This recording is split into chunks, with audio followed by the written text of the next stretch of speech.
Salut à tous et bienvenue sur ma chaîne Autour d'Antonin.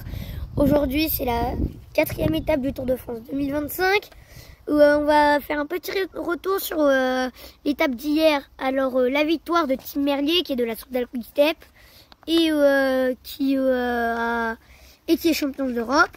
Après hier l'abandon de Jasper Philipsen.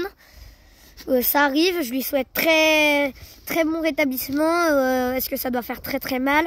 Puis après, c'est un fait de course, hein, ça arrive, personne l'a fait exprès, surtout pas lui.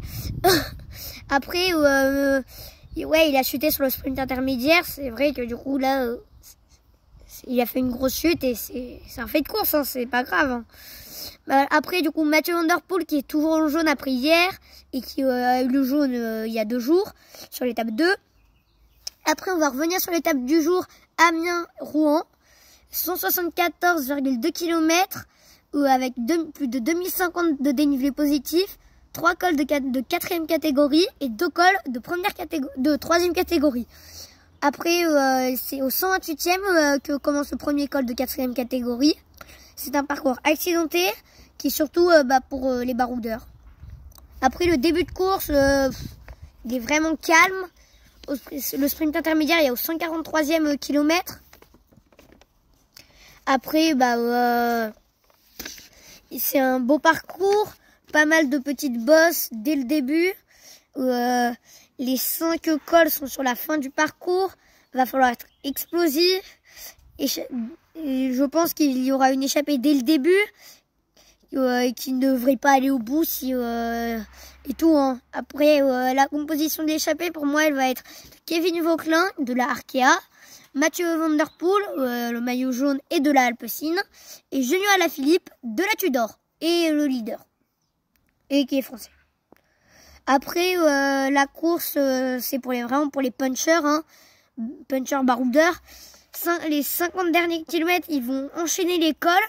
Difficile pour les sprinteurs de rester surtout de suivre en fin de parcours.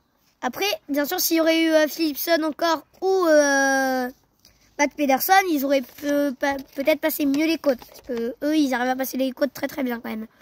Après, du coup, mon pronostic de l'étape, mes favoris, Mathieu Van Der Poel, hein, pour défendre son maillot jaune, Kevin Vauquelin. Parce qu'on l'a vu hier, il y a 2 jours, hein, il l'a vraiment attaqué plusieurs fois. Ou Julien Alaphilippe. Parce que, vu que il est puncher et il est très fort. Après, il a gagné Paris-Roubaix, hein, Mathieu Van Der Poel, 3 fois de suite. Pour dire comment il est fort. Après, et en plus, Paris-Roubaix, les parcours sont accidentés et ont souvent beaucoup de vent. Du coup, il est assez habitué au vent de face ou aux bordures. Après, ça lui fait pas peur de parcourir beaucoup de kilomètres tout seul. On voit souvent, hein, il est très fort et il a un mental de dingue. C'est pour ça que ces 3-là, je pense vraiment qu'ils peuvent gagner. Et on va voir pour l'étape et je vous dis à bientôt pour une nouvelle vidéo.